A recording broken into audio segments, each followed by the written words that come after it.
नमस्कार दोस्तों, मैं योगेश कुमार तोमर उमंग डेयरी फार्म मेरठ उत्तर प्रदेश से स्वागत करता हूं आपका अपने YouTube चैनल उमंग डेयरी फार्मिंग में। दोस्तों, आज का विषय है फीड मैनेजमेंट। जैसा कि आप सभी भाइयों को पता है कि एक पिगरी को चलाने के लिए हमारा सबसे ज़्यादा खर्चा जो है फीड पर आता है और लगभग सारे खर्च का 70% मान के चलिए फीड पर है।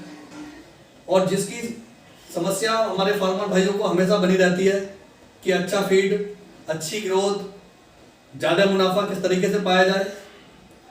और सभी लोग प्रयास में रहते हैं कि किस तरीके से इस फीड को सस्ता किया जाए और अपनी ग्रोथ को बढ़ाया जाए।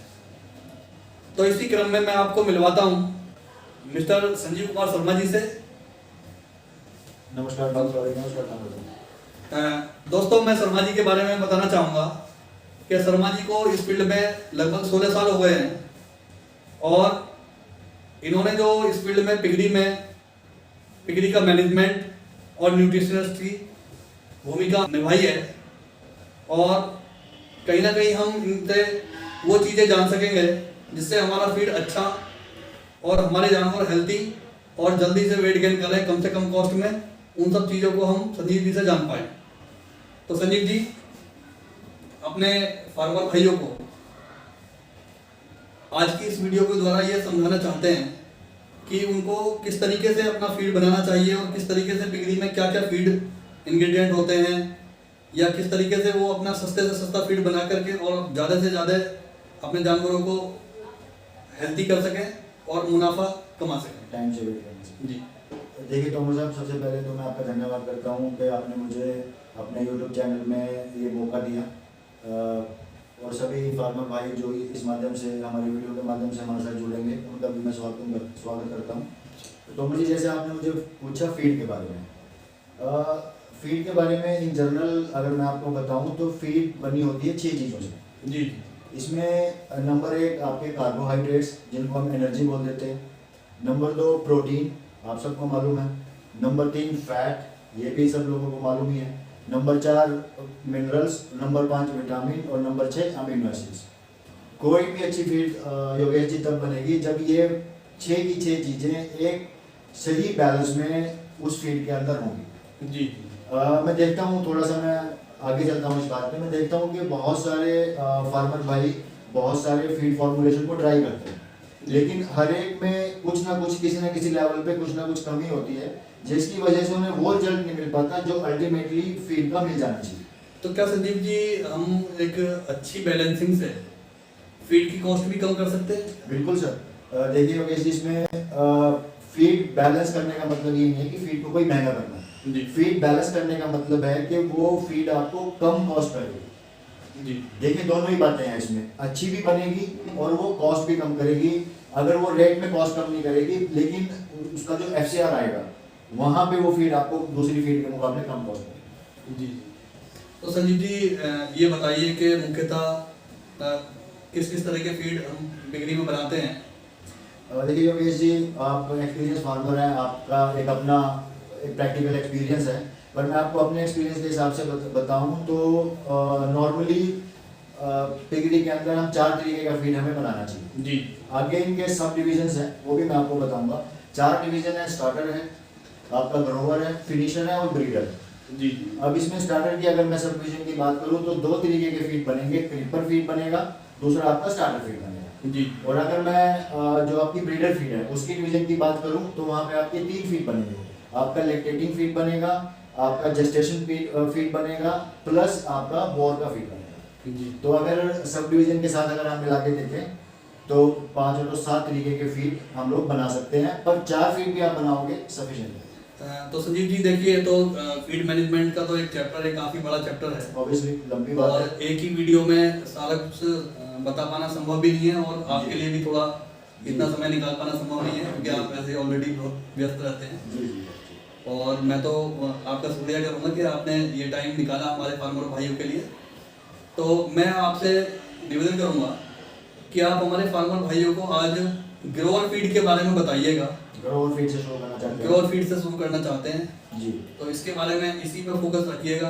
बाकी नेक्स्ट वीडियो जो होंगी उन वीडियो में मैं आपसे आशा करूंगा कि वन बाय वन सभी तरह की फीडों के बारे में आप बताएं। जी बिल्कुल बिल्कुल। तो आज आप ग्रोवर फीड के बारे में बताइए कि ये किस तरीके से हमारे फार्मर भाई बना पाएंगे। देखिए योगेश जी, आपने ग्रोवर फीड की बात करी है, तो जब हम ग्रोवर फीड की बात करते हैं तो सीधा सीधा हमारा एक ही मकसद होता है, वो है ग्रोथ जी। और योगेश जी मैं आपको एक बात और बताना चाहता हूँ कि जो सबसे फास्ट ग्रोथ आता है वो ग्रोवर फेज में ही आता है, इसीलिए उसको ग्रोवर फेज बोला गया है। जी जी। तो सबसे फास्ट ग्रोथ का ये फेज है और ऑब्वियसली सबसे ज्यादा न्यूट्रिटिव वैल्यू की फीड जो है ग्रोवर फीड बनती है। तो ये बताइए संजीव जी, जो ग्रोवर फीड है वो किस किस एज से या किस वेट से स्टार्ट करनी चाहिए। बहुत बढ़िया आपका सवाल है। तो मतलब क्योंकि इसके बारे में बहुत सारे मिसकंसेप्शन मैंने देखे हैं फार्मर्स के बीच में हैं, पर बिल्कुल सीधा स्पष्ट एक फॉर्मूला आप लगा के चलें, 25 किलो बॉडी वेट से आप ग्रोवर फीड स्टार्ट करें और up to 60 KG of body weight आप ग्रोवर फीड को चलें। अच्छा। उसके बाद एनिमल को आप दूसरी फीड पे कन्वर्ट कर सकते हैं अगर फिनिशर है। तो इसका सीधा सा मतलब ये है कि जन्म लेने से और 25 किलो तक तो स्टार्टर और प्री स्टार्टर डलेंगे जी सर। और 25 किलो के बाद ग्रोवर 60 किलो तक। Up to 60 KG. जी जी सर। तो फिर अब ये बताइए कि इसमें किन किन चीज़ों की आवश्यकता होगी हमारे फार्मर भाइयों को इस फीड को बनाने के लिए। जी बिल्कुल योगेश जी, जैसा आप जानते हैं ग्रोवर जो फीड है मोस्ट इम्पोर्टेंट फीड है अगर हम ग्रोइंग स्टेज की हम अगर बात करते हैं तो, क्योंकि यहाँ पे फास्ट ग्रोथ मिलता है तो हमें जो ग्रोवर फीड है वो काफ़ी हाई एनर्जी, काफ़ी हाई प्रोटीन और न्यूट्रिटिव वैल्यू से भरपूर चाहिए। जी। तो वैसे तो फीड के बारे में सबसे अच्छी बात तो ये है कि एरिया टू एरिया क्या क्या रॉ मटेरियल आसानी से मिल जाते हैं, पूरी फॉर्मुलेशन उसके हिसाब से डिसाइड होती है। जैसे आपके वेस्ट यूपी का फार्मर के लिए अवेलेबिलिटी किसी चीज़ की अलग है, हो सकता है ईस्ट के फार्मर के लिए वो ना हो, या हमारे राजस्थान के फार्मर भाई हैं या मध्य प्रदेश के फार्मर भाई हैं या साउथ के भी लोग हैं, तो वहाँ पे हो सकता है कुछ चीज़ें अलग मिले। पर चलो हम अपना वेस्ट यूपी है, हरियाणा, पंजाब, राजस्थान का इनिशियल रीजन जो है रीजन है, इस रीजन के को ध्यान में रख के मैं आपको शुरुआत में बताता हूँ। जैसा कि बहुत सारे फार्मर, आपको भी पता है कि एनर्जी के लिए सबसे इम्पोर्टेंट सोर्स जो है हमारे पास मेज है, मेज यानी मक्का। ठीक है, मक्का के साथ हम एक और अदर ग्रेन हमें यूज करना चाहिए। गर्मी में वो राइस की हो सकती है, सर्दी में आप उसको बाजरा से रिप्लेस कर सकते हैं। तो दो तरीके के आपकी ग्रेन होनी चाहिए। एक आपकी इसमें प्रोमिनेंट जो मेजर पोर्शन है वो मक्का का होगा, दूसरा पोर्शन जो है राइस की या बाजरा आप उसमें इस्तेमाल कर सकते हैं। ये एनर्जी का सोर्स है, कार्बोहाइड्रेट्स का सोर्स है। एनर्जी और कार्बोहाइड्रेट्स फार्मर भाइयों एक ही बात होती है। क्या इसमें संजीव जी थोड़ा सा बीच में मैं कोई बात नहीं, क्या इसमें हम गेहूं वगैरह का प्रयोग कर सकते हैं। योगेश जी, अगर आप गेहूं को अवॉइड करें तो ज़्यादा अच्छा है। अच्छा। क्योंकि गेहूं के अंदर कुछ एंटी न्यूट्रिशनल फैक्टर्स होते हैं जो प्रोबेबली जो वेट गेन हम चाह रहे हैं प्रोबेबली वहाँ पे वो तंग कर सकते हैं, पर ऐसा नहीं है कि बिल्कुल निषेध है, इस्तेमाल हो सकता है। ठीक।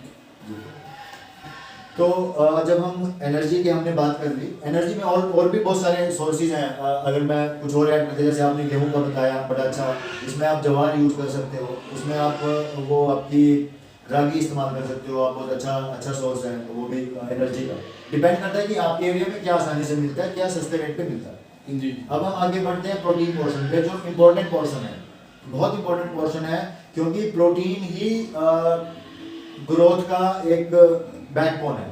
जी। डिपेंड जो ग्रोथ करेगी वो प्रोटीन के कंटेंट पे ही करेगी।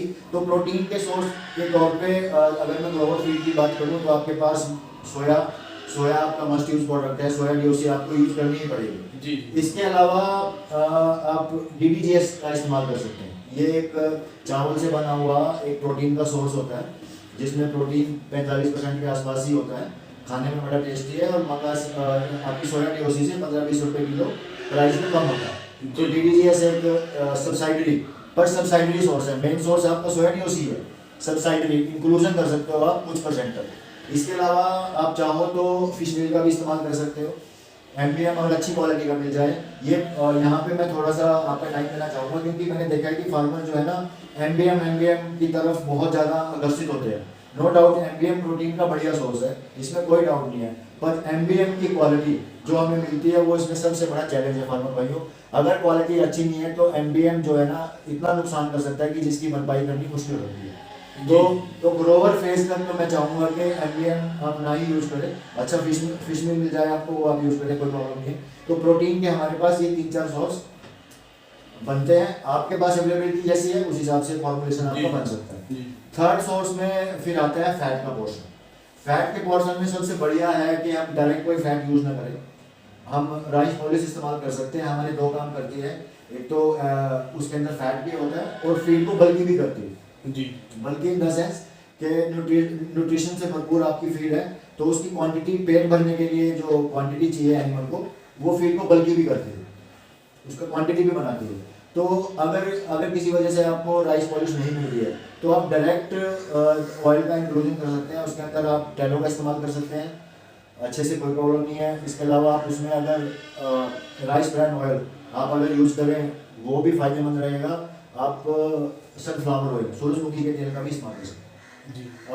और काफ़ी सारे तेल पिगरी में इस्तेमाल करना ठीक नहीं है, मिनी तेल की तरफ आप सिर्फ आपको ध्यान देना है। एक तो जी कार्बोहाइड्रेट के लिए बता दिया आपने, प्रोटीन्स के लिए बता दिया जी सर, और फैट हो गया।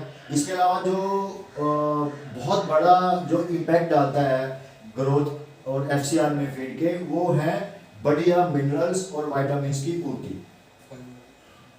बढ़िया मिनरल और अगर बढ़िया विटामिन्स की पूर्ति अगर आप कर पा रहे हो तो डेफिनेटली आपके एफसीआर जो है फीड के अच्छे आएंगे।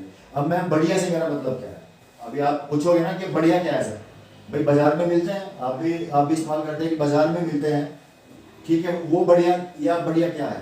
देखिए तोमर साहब, योगेश जी, मैं आपको एक बात बता दूं, जो ये अपना स्वाइन है, इसका जो फिजियोलॉजिकल जो ढांचा है, जो इसका डाइजेशन का जो सिस्टम है, जो इसकी फिजियोलॉजी काम करती है, जो इसके सिस्टम काम करते हैं, बिल्कुल ह्यूमन के जैसे काम करते हैं। तो किसी भी कोई भी मिनरल पाउडर अगर हम एनिमल को डाल दें और ये सोचे कि ये अपना काम करेगा, वो बिल्कुल गलत बात है, क्योंकि ज़्यादातर मिनरल जो हमें बाजार में मिलते हैं वो सल्फेट फॉर्म में होते हैं ज़्यादातर। तो सल्फेट फॉर्म का जो एब्जॉर्प्शन है बॉडी के अंदर वो बहुत कम होता है। बेशक हम क्वांटिटी दे रहे हैं लेकिन एब्जॉर्प्शन जब उसका कम है तो वो उतना ही तेजी से बाहर निकलता रहेगा, एब्जॉर्ब वो होगा नहीं और एनिमल के अंदर शॉर्टेज जो है बनी रहेगी मिनरल्स की। विटामिन्स की भी ऐसी बात है, विटामिन्स पर केजी ऑफ बॉडी वेट, जो विटामिन्स की रिक्वायरमेंट है फॉर ग्रोथ वो आपको पूरे करनी चाहिए। और इसमें शायद एक फाइबर और बच गया है। फाइबर के ऊपर आते हैं। आमतौर पे तो फाइबर को आपको अलग से डालने की जरूरत नहीं पड़ती बिकॉज क्योंकि हर ग्रेन में, कोई भी ग्रेन आप यूज करोगे उसके अंदर फाइबर का एक कंटेंट होता है, वो जरूर होता है फाइबर का कंटेंट। फिर वो डिपेंड करता है कि ग्रोवर फीड, हर फीड में अलग अलग होता है फाइबर का कंटेंट। वो कोई भी फॉर्मुलेटर, जैसे मैं किसी का फॉर्मूला सुनाऊंगा तो मैं उस फाइबर कंटेंट को ध्यान में रख के ही चीज़ों को उसमें इस्तेमाल करूंगा। हाँ, एक चीज़ बच जरूर गई, वो बचे अमीनो एसिड्स। अमीनो एसिड जो है डायरेक्टली, ये डायरेक्ट प्रोटीन का सोर्स है, डायरेक्ट, यानी कि जितना भी प्रोटीन सोर्स हम एनिमल को खिला रहे हैं अल्टीमेटली वो टूट के चेंज के अंदर वो अमीनो एसिड बन रहे हैं।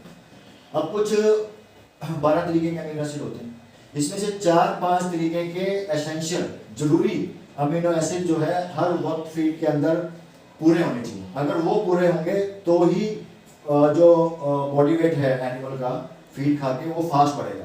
इस जरूरी अमीनो एसिड की जब मैं बात करता हूँ तो इसके अंदर लाइसिन, मिथोनाइन, थ्रियोनाइन, ट्रिप्टोफैन और थियामिन, ये 5 तरीके के अमीनो एसिड्स हैं जिनको फीड के अंदर इंक्लूड करना चाहिए to proper balance the feed.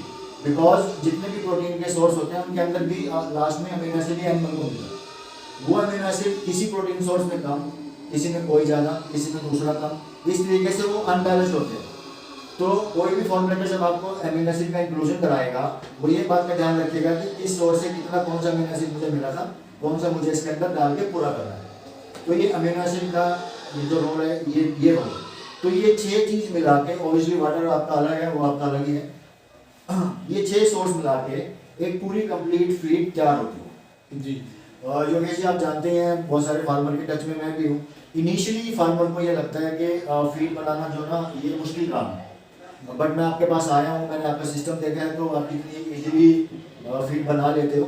तो मैं आपसे रिक्वेस्ट भी करूंगा अपने वीडियो में आप वो भी एक पोर्शन कवर करें ताकि नहीं फार्मर को नहीं नहीं बिल्कुल संजीव जी, हमारा तो इस वीडियो का उद्देश्य ये है कि जैसा हर फार्मर के मन में एक क्वेश्चन रहता है कि पैसा खर्च करने के बाद भी अच्छा फीड बनेगा कि नहीं बनेगा। हाँ बनेगा कि नहीं बनेगा, या फिर जो अपना फीड नहीं बना रहे हैं, किसी भी रेडीमेड फीड ले रहे हैं, किसी भी कंपनी का मैं नाम नहीं लेना चाहूँगा, तो सभी कंपनियों ने एक इसको सीक्रेसी रखा है कि उसके अंदर क्या ग्रेन्स यूज किए हुए हैं, क्या न्यूट्रिशन यूज किए हुए हैं। बिल्कुल जी, बिल्कुल। तो एक फार्मर को पैसा खर्च करने के बाद भी सेटिस्फाई नहीं हो पाता कि हम जो खिला रहे हैं अपने जानवर को आखिर खिला क्या रहे हैं। देखिए इसमें रीजन एक है तोमर साहब कि इसमें ये है कि फार्मर के दो प्रॉब्लम्स हैं। पहली प्रॉब्लम तो ये है कि फार्मर फीड बनाना चाहे तो क्या उसे सारे सामान जो चाहिए फीड बनाने में क्या उसे इजीली मिल जाए। जी एक तो ये क्वेश्चन।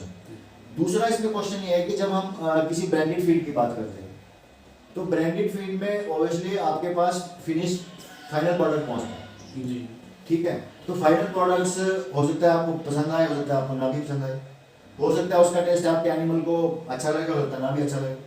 तो उसमें वो फीड हमेशा जब कोई बिजनेस हाउस उसको कर रहा है तो उसके अंदर आप हमेशा समझोगे कि कुछ ना कुछ प्रॉफिट मार्जिन भी जुड़े हुए हैं। तो ऐसे में अगर कोई बना सकता है अपना खुद का, बट मैं फिर कहना चाहूँगा फार्मर भाइयों, कंप्लीट फीड, नॉट ये नहीं कि जी वहाँ से एक फॉर्मूला लिया आधा अधूरा करके और आप चाहो कि आपका अच्छा एक्शन आएगा, वो थोड़ा मुश्किल है। मतलब कहीं ना कहीं अगर फीड बैलेंस नहीं है और कंप्लीट नहीं है तो क्वालिटी अच्छी नहीं है तो बिल्कुल इसके रिजल्ट भी उतने प्रभावी नहीं होंगे बिल्कुल जितने की आने चाहिए।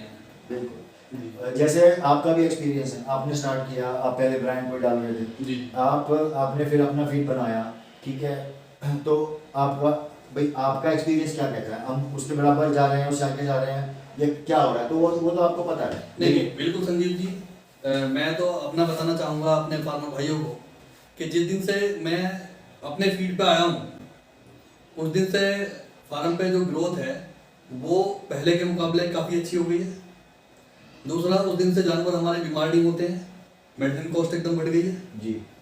तीसरा कि हमारे एनिमल जो दिखने में, उनकी बॉडी लैंग्वेज दिखने में वो एक अलग ही हेल्थी जानवर की जैसा होती है कि भाई बिल्कुल साइन मार रहा है, वो मस्कुलर है, हाइट बढ़िया है, लेंथ बढ़िया है, ये सब चीज़ें हमें मिली। बिल्कुल सर, तो कंप्लीट फीड तो के आपको ये बेनिफिट है। हाँ, हम तो सेटिस्फाई हैं और अपने सेटिस्फाई होने के बाद अब हमने इस वीडियो के माध्यम से यही कोशिश कर रहे हैं कि हमारे फार्मर भाई भी सेटिस्फाई हो जाएं अपने इस काम से भी, और कहीं ना कहीं पैसे भी बचेंगे।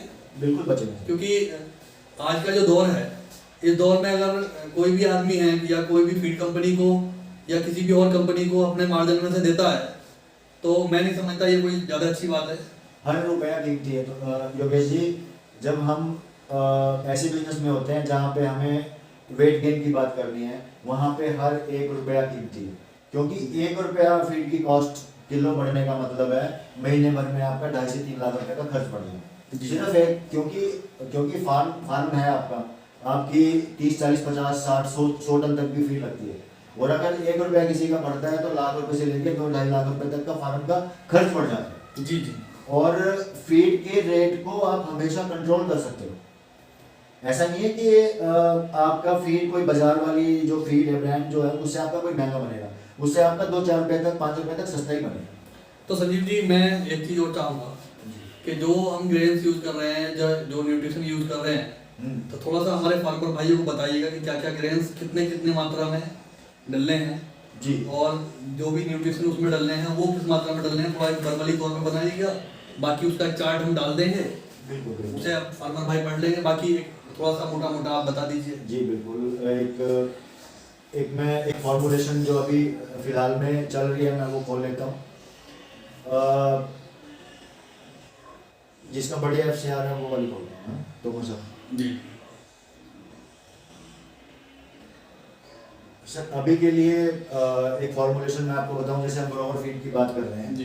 मैंने देखा है कि कुछ लोग मेज को बहुत ज़्यादा डालना चाहते हैं, पर अपनी सबके बेस्ट पॉइंट होते हैं। ये जो फॉर्मुलेशन है सर, इसके अंदर जो है 44 kg मेज है, जी ठीक है। 7 kg इसके अंदर बाजरा है, अभी सर्दी का फॉर्मुलेशन है। जी 9 किलो इसके अंदर ब्रोकन राइस है। जी तो ग्रेन का पोर्शन जो है, जो अनाज का पोर्शन है, वो आप 44, 7, 9, 44 मेज मक्का, 7 बाजरा और 9 राइस किनकी, चावल की किनकी। तो 60 kg हो गया जी। हाँ नहीं, हाँ पूरा 60 kg हो गया। अब इसमें राइस पॉलिश जो है 10 किलो है। इसमें सोया डीओसी जो है 24 किलो है, और इसमें 5 किलो जो है आपका DDGS है, जो मैं आपको बता रहा था, वो जो राइस प्रोटीन जी। होता है। ठीक है जी। तो ये जो है इसका मेन ग्रेन का पोर्शन है, जो अगर मैं कैलकुलेट करूँ तो 97 किलो के आसपास ये बनेगा। और 1 किलो ऑब्वियसली इसमें नमक है। इसके अलावा जो इसके अंदर, जैसे मैंने आपको बताया था, अलग अलग मिनरल वाइटामिन्स, अमीनो एसिड के जो सोर्स बताए थे, ये भी सर बता दीजिए आप, थोड़ा मैं सा बता देता हूँ। क्वांटिटी वाइज बता दीजिए ताकि फार्मर भाई को समझ में देखिए इस फॉर्मुलेशन, इस इन ग्रेन्स के हिसाब से, इस फॉर्मुलेशन के हिसाब से इसके अंदर 300 ग्राम आपकी लाइसिन डल जानी चाहिए। ठीक है जी। और इससे शुरू करता हूँ। थियोनाइन आपकी डल जानी चाहिए सर 120 ग्राम। और कैल्शियम का सोर्स है MCP 650 ग्राम। नोवामिन जो है 100 ग्राम सर। एक्टमिन 7 ऑर्गेनिक मिनरल है। एक्टमिन 7 40 ग्राम। इसके अंदर नियोटॉक्स 120 ग्राम। लैक्टोस्वीट 10 ग्राम। नरजाइन 30 ग्राम। विटामिन प्रीमिक्स 30 ग्राम। बी कॉम्प्लेक्स 40 ग्राम। मिथोनाइन 100 ग्राम। ट्रिप्टोफैन 30 ग्राम। जिंक 10 ग्राम और नियोस्टार 100 ग्राम। ये 100 किलो का पूरा एक फॉर्मुलेशन है, जो आपको 1 kg फीड पे 500 से लेकर 650 ग्राम तक का HCR दे सकता है। डिपेंड करता है आपका फार्म मैनेजमेंट, फीड मैनेजमेंट और बाकी मैनेजमेंट आपका कैसा है। जी। होपफुली क्लियरली मैंने बताया है। और कोई भाई चाहे तो आपके थ्रू मुझे कांटेक्ट कर सकता है, कोई प्रॉब्लम नहीं। नहीं बिल्कुल। देखिए भाइयों, संजीव जी जो हैं, जैसा कि मैंने इनके बारे में बताया कि न्यूट्रिशन की जिम्मेदारी अभी निभा रहे हैं काफ़ी फार्मों पे, और इनकी सेवा किसी भी भाई को अगर चाहिए तो इनको कभी भी कॉल कर सकते हैं और इनसे कभी भी बात कर सकते हैं। और जिस तरीके से हमारे फार्मर भाइयों को ये जो पिगरी से रिलेटेड जो प्रोडक्ट हैं, न्यूट्रिशन के प्रोडक्ट, तो इनके बारे में अगर कोई बात समझ में नहीं आती तो वो इनसे निसंकोच होकर पूछ सकते हैं। तो इनका नंबर भी मैं डिस्क्रिप्शन बॉक्स में दूंगा। और अभी मैं चाहूँगा संजीव जी, एक बार आप हमारे फार्मर भाइयों को फीड दिखा दीजिए किस तरीके से उनको बनाना है, चलिए, ताकि उनको इजीली बनाना आ जाए। बिल्कुल, चलिए। तो दोस्तों, अभी बाजरा अवेलेबल नहीं है हमारे पास, तो मक्का अवेलेबल है। तो हम जो है 54 किलो मक्का मिलाते हैं। तो मक्का लीजिए, ये 54 किलो तुल गया है। दोस्तों, ये मक्का आप देख रहे हो किस तरीके से बारीक पिसी हुई है, ये भी आपने देख लिया। चावल की किनकी, जैसा मैंने बताया था, 2 तरीके के ग्रेन आपको यूज़ करने। चावल की किनकी इन्होंने खोल दी है। अब ये डालेंगे सोया, हाई प्रो सोया है, देखो।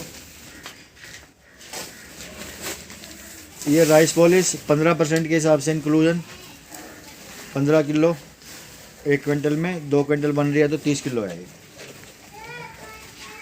बहुत अच्छी क्वालिटी। इंग्रेडिएंट पे दोस्तों खास तौर ध्यान देना है।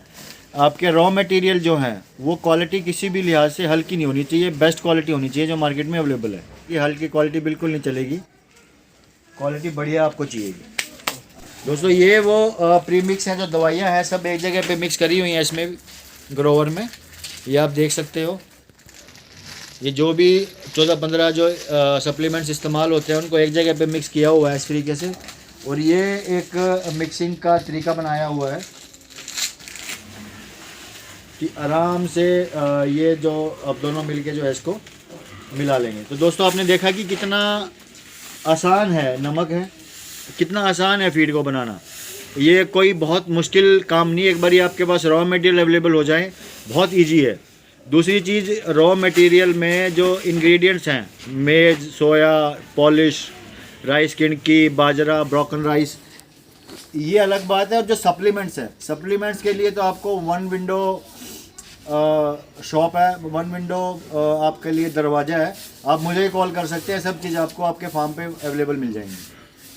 Thank you very much. दोस्तों जैसा कि आपने इस वीडियो के दौरान में देखा कि फीड बनाने का जो तरीका था कितना इजी और बहुत ही सिंपल है और ना बनाने में कोई दिक्कत है। बस अगर दिक्कत है तो सिर्फ इरादों की। अगर किसी भी फार्मर भाई में ये जज्बा है कि अपने काम को अच्छे से करना है और अपने प्रॉफिट को बढ़ाना है तो फीड पे तो ध्यान देना ही पड़ेगा। और इन सब चीज़ के लिए अगर किसी तरह की भी कोई दिक्कत आती है तो हमसे या संजीव जी से संपर्क कर सकते हैं। और मैं तो कहूँगा कि ज़्यादा से ज़्यादा लोग अपना फीड बनाएं। और अगर कोई ये सोचता है कि बिल्कुल ही संभव नहीं है फीड बनाना तब तो रेडीमेड फीड लें, लेकिन कोशिश करें कि अपना ही फीड बनाएं। तो दोस्तों इसी के साथ मैं अपने इस वीडियो को विराम देना चाहूँगा। नमस्कार। आपको अगर ये वीडियो पसंद आया हो तो हमारे चैनल को सब्सक्राइब करें, लाइक करें, बेल आइकन दबाएं। इस वीडियो के बारे में अपनी राय नीचे कमेंट सेक्शन में हमें बताएं।